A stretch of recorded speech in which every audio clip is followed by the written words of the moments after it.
खुशी लुह आप निहाती अफा को तो मुझे कांदे मुझे उपास कम कर जानती बजरिंग कॉलोनी मुझे उपास कम कर मुझे जानती मो मोबाइल सब देखिले जानूची आगुरी फिल्म किसी मन ना सब हिरोइन नंबर फोटो अच्छी कि फिल्म ना कि मन नानीपाण आड़ थे मत वीडियो कॉल करते मु अपा सहित जोगाजोग करी अपा को भी भाई वीडियो रे मोबाइल रे पठे अपा आसिले मत भारी खुशी लगुच रानी अपा साथे मु भी काम करी केवल मु भी जानी रही भूली जाइए मु बरम बिल बारी कर चलि ना व्यवसाय दुकान खंडे दे बसबि आ फिल्म रे केवल काम करमी कहीं कलाकार मान साथ संपर्क रखिले मुझे गोटे चेतना पाइली मो अनुभव सिद्धांत बाबूसान सबे सची जेहेतु रज पाखे अच्छी रज पाखे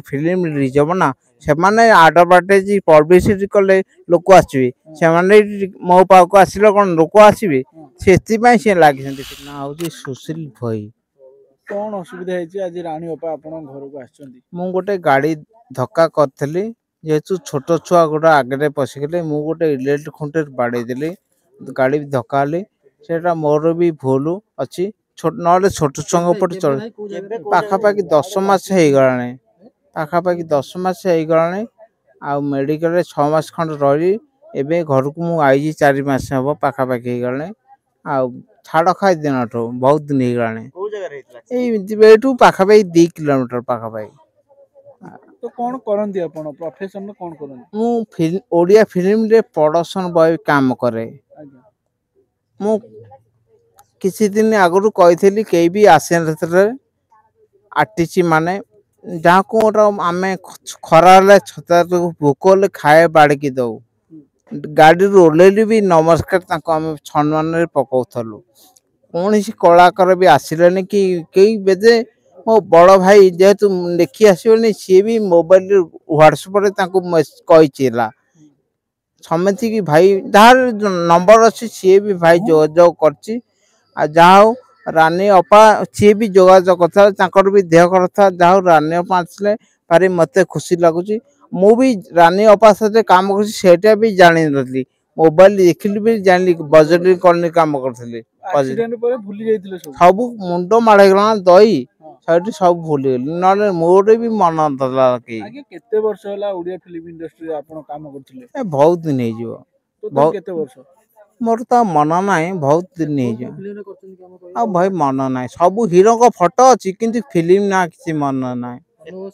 समाचार मु तो घटना समस्त पाखे पहुंची ना ना नाही आम टेक्सीनियन माने कहते किसी कलाकार को आ कई भी आसे केवल आज रानी पंडा आसिले सेटा मो खुशी लगुच जा भाई बड़ बड़ कलाकार सहित कहा सहित काम करछंती मो अनुभव सिद्धांत बाबूसान सबे सची जेहेतु रज पाखे अच्छी रज पाखे फिल्म रिलीज हम ना से आडभाटाइज पब्लिसिटी कले लोक आसवे से मो पाक आसिले कौन लोक आसवे से लगे फिल्म ना कई भी मत देखा आसुना जानी फोन ने कांटेक्ट करने चेष्टा कर ना तो आपण चलुचंती केमती कोन पुओ झियो केतेटा केमती कोन मु बाहेनी मो बड़ भाई बाहे आ भाई रंग काम करे आम टे लोन होता बहुत लोन होता मो बो भी काम कर घरे कौन कर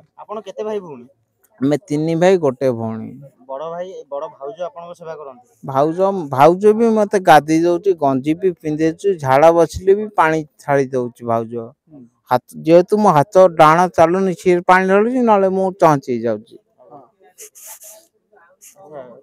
आपण इंडस्ट्री रे काम कला भितरे आपण को एते बड़ कलाकार सहाय्य कलेनी किंतु रानी अपा आसी सहाय्य कले आपण केते खुशी लागुची आ रानी अपा को कहबे जाओ रानी अपाण तांको आडू थरे मते वीडियो कॉल करथिले मु अपा सहित जोगाजोग करी अपा को भी भाई वीडियो रे मोबाइल रे पठे अपा आसिले मत भारी खुशी लगुच रानी अपा साथे मु भी काम करी केवल मु भी जानी रही भूली जाइए मोबाइल रू सब देखिले जानूची मोबाइल मु देखुची देखिली ना व्हाट्सएप से मु देखला पर जानिली ଭାଇ କେତେବେଳେ ଗୋଟେ ଦୁଃଖ ଲାଗେ ଯେ ଏତେ ବଡ଼ ଆକ୍ଟର ମାନଙ୍କ ସହିତ ଓଡ଼ିଶାର କାମ କରୁଛନ୍ତି କିନ୍ତୁ ସେମାନେ ଆପଣଙ୍କୁ କେବେ ବି ଫୋନ କରି ବୁଝିଲେନି ଯେ ଆପଣଙ୍କର କ'ଣ ହେଇଛି। ଆପଣ ସେ କଥା ଭାବିଲା ବେଳେ କେତେବେଳେ ଦୁଃଖ ଲାଗିଛି, ମନ ଦୁଃଖ ହେଇଛି? ନିହାତି କଳାକାର ନାଁ କଲେ ମୋତେ ଭାରି ଦୁଃଖ ଲାଗୁଛି। କେବଳ ଆମ ପାଞ୍ଚ ପଞ୍ଚାୟତ ବଡ଼ ଭାଇମାନଙ୍କ ସହିତ ସମ୍ପର୍କ ଥିଲା ବୋଲିକି ସେମାନେ ମୋତେ ରକ୍ଷା କଲେ। ସିଏ ବି ମଧ୍ୟ ପଇସାଟା ସାହାଯ୍ୟ କଲେ। ମୋ ପାଇଁ ବି ଗୋଟେ ମ୍ୟାଡ଼ାମ ମୋବାଇଲରୁ ଗ୍ରୁପ କରିଥିଲେ, ସିଏ ବି ପଇସା ଆଦାୟ କଲେ, ସମସ୍ତେ ଲାଗିଗଲେ। ସେମାନେ ସେ ମ୍ୟାଡ଼ାମ କ'ଣ ସେ ମ୍ୟାଡାମ କ'ଣ? ସେ ଗୋଟେ ପାଠ ପଢୁଛି ଛୁଆକୁ। ଆଚ୍ଛା, କିନ୍ତୁ କଳାକାର ଏପର୍ଯ୍ୟନ୍ତ କିଛି କଲେନି। ନାଇଁ କଳାକାରଙ୍କ କିଛି ପାଇଁ କିଛି ଦୁଃଖ ଲାଗେ ବେଳେ ବେଳେ ଭାବିଲି ଆଉ ଏଇମାନଙ୍କ ସହିତ କେବେ କାମ କରିବେ। ନିହାତି ମୁଁ ଯଦି ଏପଟେ ଆମ ପାଞ୍ଚ ପଞ୍ଚାୟତରୁ ସମ୍ପର୍କ ନ ରଖିଥାନ୍ତି, ଖାଲି କଳାକାରଙ୍କ ସାଥିରେ ରଖିଥାନ୍ତି, ବୋଧେ ମୁଁ ଦୁନିଆ ଦେଖିନଥାନ୍ତି। ଆଇସେନ୍ସ ଆପଣ ଆଇସେନ୍ସ ସେଇଟା ତ ମୋ ଭାଗ୍ୟ କଥା। ଅପା ମାସକୁ ଯାହା ଖର୍ଚ୍ଚ ହବ ଅପା କରିବେ ସବୁ। ଆଜ୍ଞା, ଆପଣ ଯେତେବେଳେ ବି ସୁସ୍ଥ ହେବେ, ସୁସ୍ଥ ହେଲା ପରେ ସେମାନଙ୍କ ସହିତ ପୁଣି କଳାକାର ମାନଙ୍କ ସହିତ କାମ କରିବେ? ନାଇଁ ମୁଁ ବରଂ ବିଲ ବାରି କରିକି ଚଳିବି, ନହେଲେ ବ୍ୟବସାୟ ଦୋକାନ ଖଣ୍ଡେ ଦେଇକି ବସିବି। ଆଉ ଫିଲ୍ମରେ କେବଳ କାମ କରିବିନି, କାହିଁକି ନା କଳାକାରଙ୍କ ମାନଙ୍କ ସାଥିରେ ସମ୍ପର୍କ ରଖିଲେ ମୁଁ ଏଇଠୁ ଗୋଟେ ଚେତନାଟା ପାଇଲି। ମୁଁ ବି ଜୋରରେ କହିପାରିନି, ଯେହେତୁ ମୋର ପାଇ ପଇସା ତଣ୍ଟିରେ ପାଟି ବି ଖନି ପାଉଛି, ମୁଁ ବି ଜୋରରେ କହିପାରିନି, ନହେଲେ ମୁଁ କଳାକାର ସାଥିରେ ଆଉ କାମ କରିବିନି ନିହାତି। ଯଦି ଏ କଥା ଶୁଣିଲା ପରେ କଳାକାର କିଏ ଚାହିଁବ ଆପଣଙ୍କୁ କଣ୍ଟାକ୍ଟ କରେ, ତ ଆପଣ କଣ୍ଟାକ୍ଟ କରି ଆପଣ କଣ୍ଟାକ୍ଟ କଲେ ଆପଣ କଥା ହେବେ ତାଙ୍କ ସହ? କେହି ତ କଥା ହଉନାହାନ୍ତି, ଯାହା ହଉ ରାନୀ ଅପା ଆଇଛନ୍ତି। ପ୍ରଡକ୍ସନ ହାଉସ କି କୋଉ ଡାଇରେକ୍ଟର ଆପଣଙ୍କୁ ସେ ବିଷୟ ହଁ, ଡାଇରେକ୍ଟର ଭାଇ ମାନେ ମୋ ସହିତ ଯୋଗାଯୋଗ କରୁଛନ୍ତି, ନ ଆସିଲେ କ'ଣ ଅଛି, ଯାଉ ଯୋଗାଯୋଗ କରୁଛନ୍ତି। କିଏ ଆପୁ ଭାଇ ଆଉ ଅଶୋକ ଭାଇ, ଅଶୋକପତି, ହଁ ସେମାନେ ବି ମତେ କଥା ହଉଛନ୍ତି, ଯାହା ହଉ। ହଁ ଆଉ ରମେଶ ଭାଇ ବି କଥା ହଉଛନ୍ତି। ରମେଶ ବାରିକ ହଁ, କ'ଣ ଜାଣିନି, ସେଟା ତ ପଢୁଛ। ହଁ, କ'ଣ କଥା ହୁଅନ୍ତି? ସିଏ ଦେହ କେମିତି ଅଛି, ଭଲ ଅଛି ନା, ଯାଉ ସହାୟତା କରୁଛନ୍ତି। ସେ ତାଙ୍କର ସଂଗଠନରେ ପକେଇଛନ୍ତି, ସେ ସହାୟତା କ'ଣ କରିବେ ତ। ଆକ୍ଚୁଆଲି ମୁଁ ତ ଜାଣିଲି, କାହିଁକି ନା ଆମ ଘର ତ ଭୁବନେଶ୍ୱର ନା, ସମସ୍ତେ କଟକ ଭୁବନେଶ୍ୱର ରହୁଛନ୍ତି ପାଖାପାଖି, କେହି ଟିକେ ବି ଆସିପାରିନି। କ'ଣ ଖାଲି ପଇସା ଦେଲେ ନେଲେ ବଡ଼ କଥା ହେଇଯିବ? କେହି ତ ଆସିକି ଛିଡ଼ା ହେଲେ ସେଟା ମୋ ସମ୍ପର୍କଟା ଯୋଡ଼ି ହେଇଯିବ ନା, କେହି ବି ଟିକେ ଆସିଲେନି। ଭିଡିଓ ମାଧ୍ୟମରେ କଣ କହିବେ ଯୋଉମାନେ ଆର୍ଟିଷ୍ଟ ମାନେ ହିରୋ ବଡ ହିରୋ ଦେଖୁଛନ୍ତି ତାଙ୍କୁ କଣ କହିବେ? ମୁଁ କ'ଣ କହିବି, ତାଙ୍କୁ ତ ଆଉ କହିବାକୁ କିଛି କଳାକାରକୁ ମୋ ମନ ନାହିଁ। ଯାଉ ରାନୀ ଅପା ମୋତେ ଫୋନ କରିକି ଆଇଲେ, ସେମାନେ ବି ମୋ ସହିତ ଯୋଗାଯୋଗ କରିଥିଲେ ଆଗରୁ, ସିଏ ବି ଆଇଲେ, ଯାଉ ସେଇଟା ମୋର ଧନ୍ୟବାଦ ଦିଅ ବାପାକୁ। ରାଣୀ ଅପାକୁ ଦେଖିଲା ପରେ ଖୁସିର ଲୁହ ଆପଣଙ୍କ ମୁହଁରେ ଆସିଥିଲା? ନିହାତି, ଅପାକୁ ତ ମୁଁ ବି କାନ୍ଦୁଥିଲି, ମୁଁ ବି ଅପା ସାଥିରେ କାମ କରୁଛି, ମୁଁ ବି ଜାଣିନଥିଲି।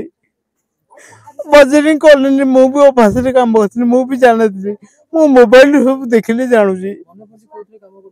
ଆଉ ଆଗରୁ ଫିଲ୍ମ କିଛି ମନେ ନାହିଁ, ସବୁ ହିରୋଇନଙ୍କ ନମ୍ବର ଫଟୋ ଅଛି, କିନ୍ତୁ ଫିଲ୍ମର ନାଁ କିଛି ମନେ ନାହିଁ। ରାନୀ ଅପା ଆସିକି ପହଞ୍ଚିଲେ, ଆପଣ ରାନୀ ଅପାଙ୍କୁ ଚିହ୍ନି ପାଇଲେ କି ନାହିଁ? ସେଇଟା ବଡ଼। ହଁ, ଆଗରୁ ଫଟୋ ଅଛି ନା ଅପାର, ମୁଁ ଫଟୋରୁ ଜାଣିପାରୁଛି ଅପା ଆଇଛନ୍ତି ବୋଲିକି। ଖୁସିରେ ରାନୀ ଅପାଙ୍କୁ କ'ଣ କହିବେ ଲାଷ୍ଟ? ଅପା ଆଇଛନ୍ତି, ତାକୁ ଧନ୍ୟବାଦ ଦେବି। ପ୍ରଭୁ ଜଗନ୍ନାଥ ସମସ୍ତିକି ଭଲରେ ରଖନ୍ତୁ।